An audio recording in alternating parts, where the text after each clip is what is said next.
So I'm going to start with showing you how to get to the library page, because the resources that I'm going to share with you today are available to you anytime, or you can share them with other people. So if you're logged into DragonNet, library learning, or sorry, no, so library. From the library, go to library catalog. Oh, gotcha. And when you click on the library catalog, you'll be on our home page, which will look like this. And this page is not only our library catalog, but I have these collections here. And you'll see there's Noodle Tools help there for teachers, so put that one in your back pocket. That could be useful. And if I scroll over using this little blue icon here, you'll see that I have one on Unicheck Plagiarism Checker. And if you open up that page, and from there... Yes, got it. I see it now. Thank you, thank you. And then Unicheck. Yes, right. And then scroll over until you see the Unicheck one. The online. And so within this Unicheck collection, there are the slides that I'm going to walk you through today are actually this last one, how to create a Unicheck assignment in Schoology, are the step-by-step slides that I'm going to walk you through today. So we'll walk you through how to create an assignment in Schoology, which is integrated with Unicheck, so that you can do a similarity check of student papers right there in Schoology. And then there are also some other helpful Unicheck provided resources here about how to read a Unicheck report, and a whole video that they created about how to navigate that report. Okay, so I'm going to click over to my slides at this point, and I want you guys to please go into your Schoology, go into a Schoology class. And while you're going into Schoology, Unicheck is, if you're familiar with Turnitin, it is a similarity matching software that can help us identify plagiarism, but it also can be used as a formative check for students so that they can find out how closely their language is matching language that's out on the internet, and also in a repository of student papers that have previously been submitted. There is no magic number with that similarity score about what is acceptable, what is not acceptable. That varies per discipline. For example, the boilerplate language is a lot more prevalent in science and math than it is in the humanities, where the language is more proprietary and creative and interesting, for example. So what we discovered when we were playing around with this last year is that the Schoology and Unicheck are integrated, but we find that if we only create a Unicheck assignment and try to do the grading and comments through the Unicheck assignment, it does not flow through to the Schoology gradebook in the way that we're used to. So if you want students to be able to see that score that you put and the little comment box that they're used to seeing, you actually need to create two assignments. So one of them, so this is an example that I used from last year, where I created an AP Research formative Unicheck of drafts, where the students would upload their papers, and at the same time they would upload their papers also to a summative, and that's where I did the grading and scoring. Okay. So the Unicheck was really just a formative check for them and for me to quickly make sure that everything copacetic, and then when they felt confident that their draft was a good one, then they would upload it to the final. Okay. So what this does mean is that students do have to upload their papers twice in order for you to have one in Unicheck and one for them to grade. Yes, this also can mean that if students are dishonest, they could upload a different draft to Unicheck than they actually upload, so you will have to check to make sure. But if they're going to do the work of creating an original draft for the plagiarism checker, they might as well just submit the one that's more original. One would think. So here's how you would do it. In your assignment, go ahead to Materials, Add Materials, and instead of doing Add Assignment, you're actually going to go to Add File, Link, External Tool.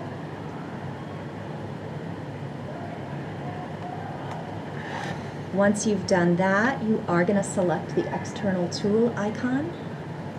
And if I go too fast, just maybe raise your hand and I'll slow down. And from there, you drop down, the tool provider is Unicheck. And that's the drop down. And one thing that's a little complicated is there are a couple different ways that you can do this. I Okay. found that this is the most streamlined way. Perfect. Sorry. Thank I you. didn't- Thank you. I No, didn't- thank you for helping your elbow partner. Yeah. It's great. We're all learners here. Okay, so after you do that, then you would put in your title, which I would suggest is the same title that you would make for your summative assignment, except you put the F for formative and you put Unicheck next to it, so it's quite clear for the students and for yourself that that's what that is. And then at that point, you click submit. Try actually creating this. I'm just gonna call mine Unicheck test Sure. formative. Okay. All right. Very good. Mhm. All right. Then at that point, what you're going to do is you're going to click back into the assignment to change the settings. So you'll see it shows up on your list of assignments. It's got this little ruler. The way we set it up, it has that little yellow ruler, which is a little bit different of an icon from your other assignments. Sorry that my titling is Test 2, ignore this assignment. It's because the only class I have this year is my PCG, so I had to create this in my poor PCG class. I'm like, ignore this, guys, ignore this. There's a test in PCG. So you'll actually click into your assignment again so that you'll get this second screen where you'll see Unicheck. And do you see that little settings? So that's where we can click in and change the settings.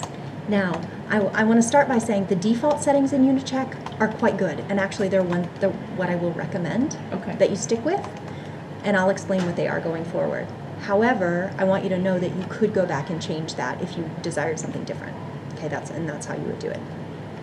So when you click on the settings at the top, the first choice you have is whether you're going to include or exclude submissions of these papers to the institutional library, which is essentially the Unicheck repository of student papers that have been submitted from our institution.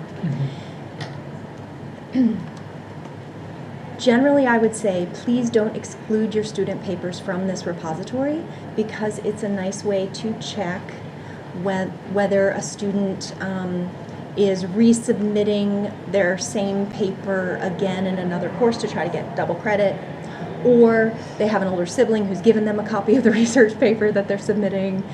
This institutional repository is a nice way to capture when people have been cheating.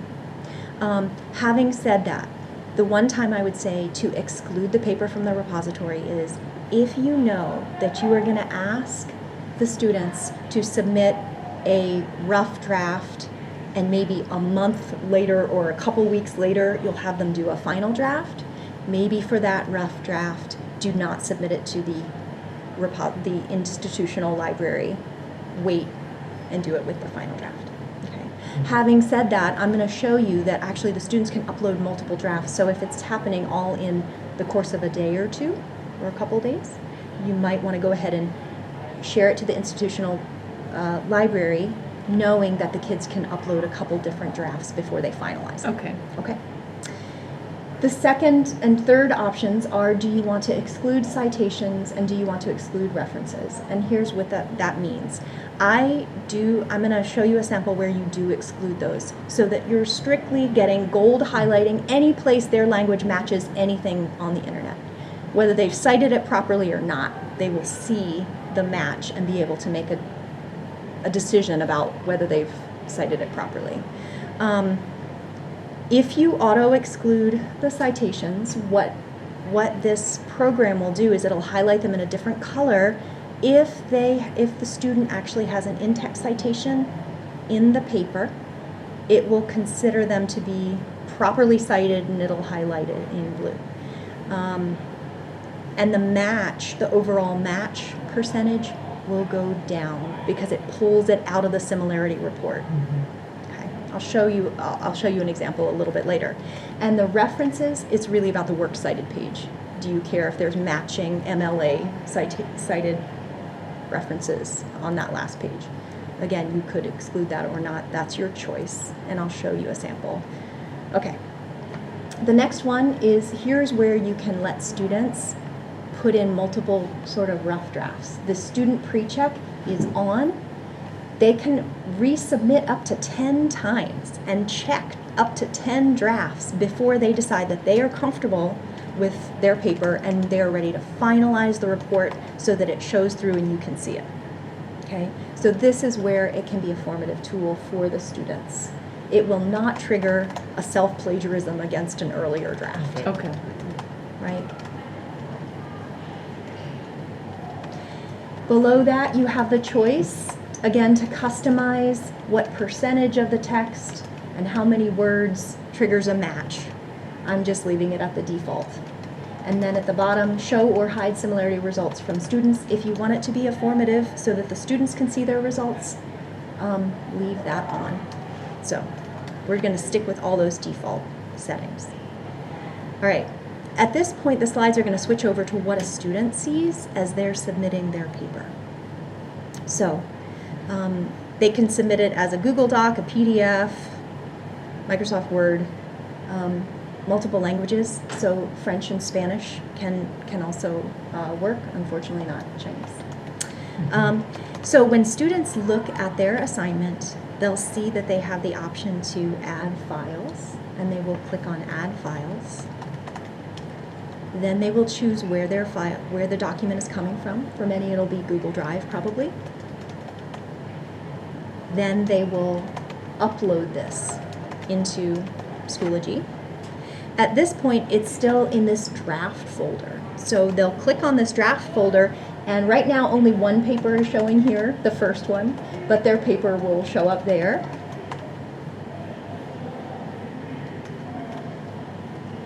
And then here is where they select the paper and they say they want it checked for similarity. So they actually trigger the check themselves. They have to select their paper and ask for the check for similarity. I saw this page once. Not every student will see this, but while it's loading, they might get this page. Essentially, they just re-click on this drafts folder, and once they re-enter, what they will see is they'll see that their paper here has been checked. This one's actually been checked 3 times because I got overzealous. And then, so the paper has now been checked. They can see their similarity, which means 12.73% of their language matched language in the institutional library or on the internet. And then they can look at their report by clicking the little reports bubble there. And here, this student actually has 3 drafts that they've put in there. You can see they had 1 draft. These were all done in quick succession by me, of course. But they would click the most recent draft so that they can see the report. And when they're happy with it, with their report, they've reviewed everything, they feel comfortable, they've asked you questions, made the changes that they need to, then they will click this final submission button. They have to click the final submission button in order for it to flow through so that you can see it, right? They can run all those drafts, but they need to click the final submission. However, having said that, some students got a little zealous. They clicked final submission, then they realized they needed to make edits. And I do have a slide here at the very end where You can. where is it?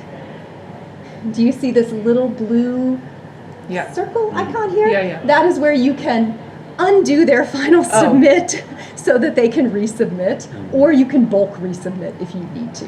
This is if the students have clicked that final one too early. Marie, can I ask, do they, Yes. they don't actually submit it on Schoology, do they? They don't need to.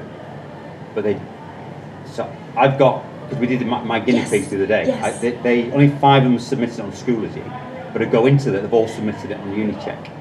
And this is where, because you have 2 different assignments, correct? Yes. Yeah. So they've submitted it on, now you have to get them to submit it to Schoology so you can grade it in Schoology. Oh yeah, but even within the first one, just there's 2 ones, right? There's one with the Unicheck, and there's one, the final one that you grade. But the first one, do they actually submit it on Schoology, or did they have to just go in? I'm actually probably clearer. So I've got, if you look at my Schoology, Yes. they're all there Yes, good. on Unicheck, but in Schoology only 5 have submitted it. So they need to submit it in Schoology. They do need to submit their papers twice. Yeah, sorry, I'm not being clear.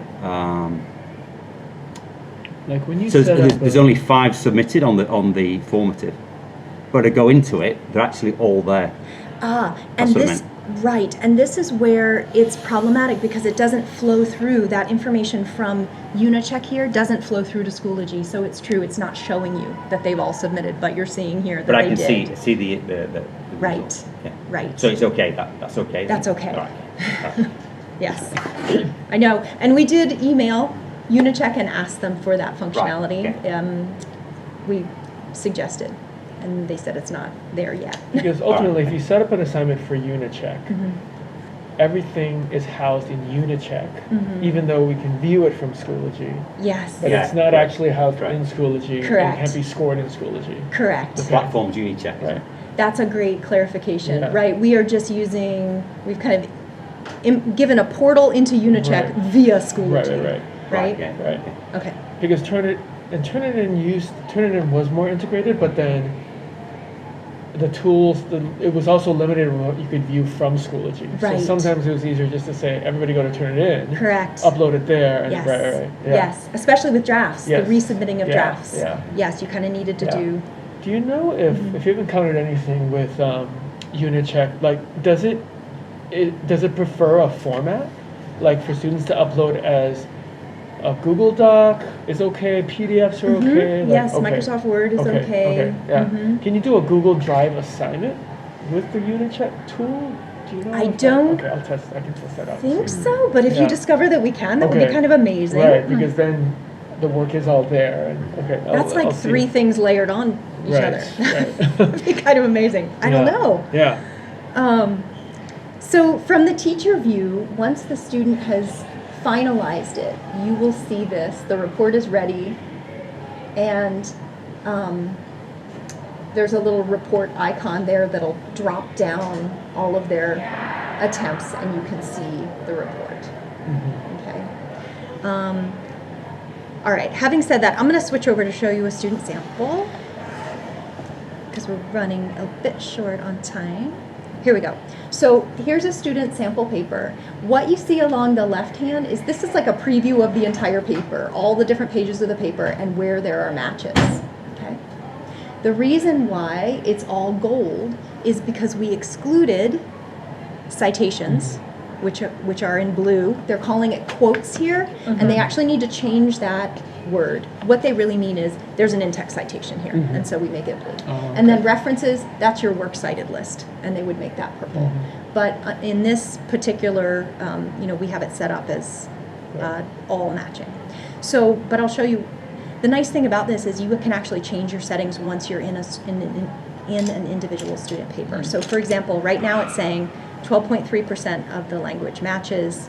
I don't have any citations and I didn't exclude anything. But up here in the options, I'm going to just drop down options. Under my exclusion options, I can say, go ahead and exclude the quotes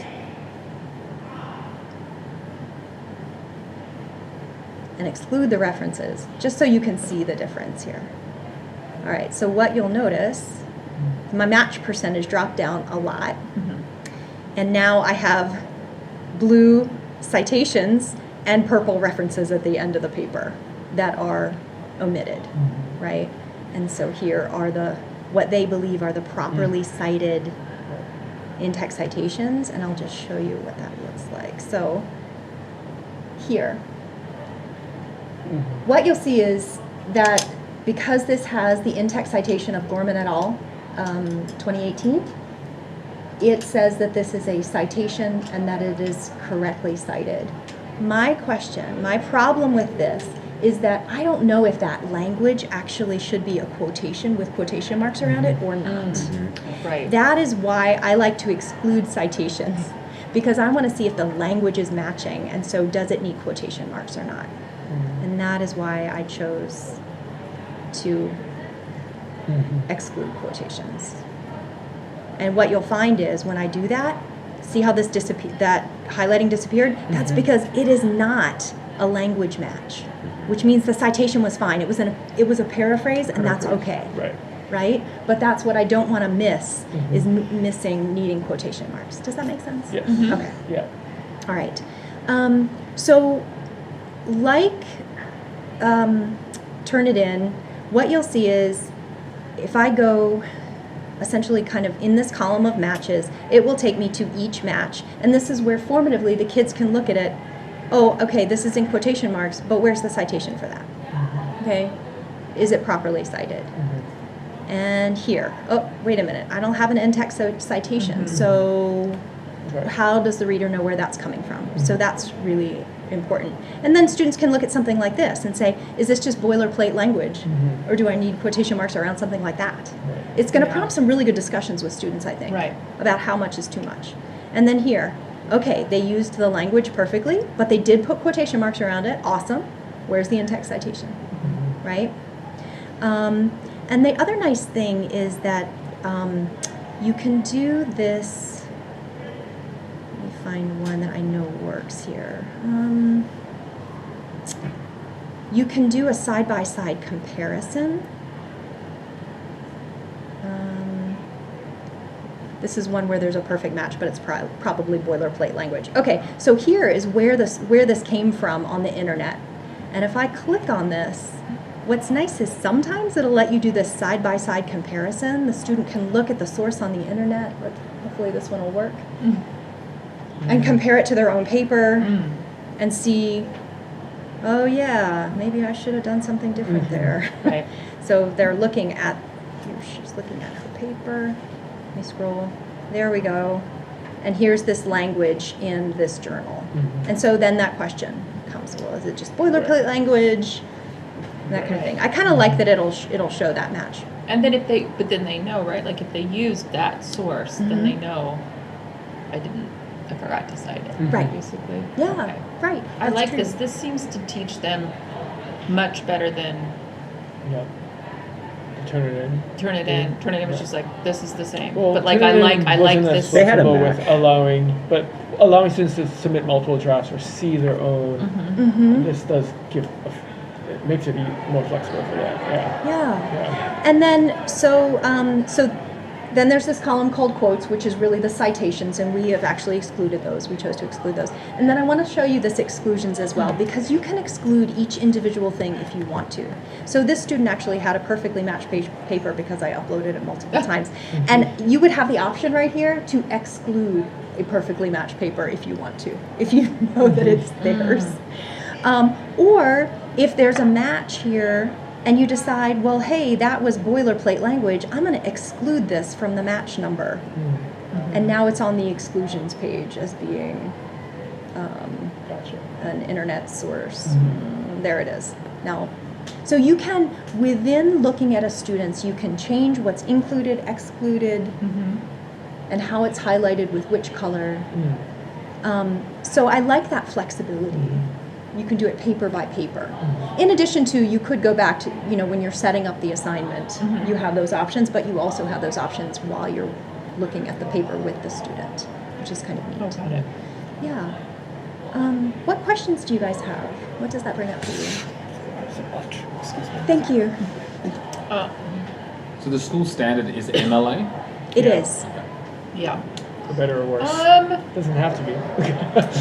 I don't think is there a way that you would mind sharing these presentation with us? Because I feel like I will.